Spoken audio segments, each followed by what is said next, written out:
দেখো বন্ধুরা, আজকে আমি তেল ছাড়া মাংস রান্না করব। তার জন্য দিয়ে দেবো শুকনো লঙ্কা, তেজপাতা আর জিরে।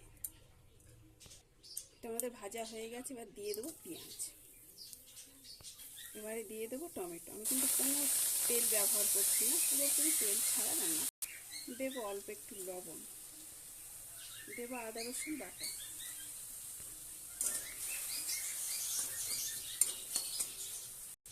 দেবো লঙ্কা বাটা, নুন, হলুদ।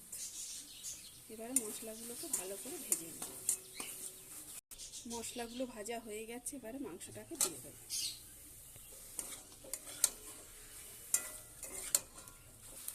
এবার এটাকে আমি ঢাকা দিয়ে দেবো। কতটা জল উঠে গেছে মাংস দিয়ে, ঢাকা দিয়ে রেখেছিলাম।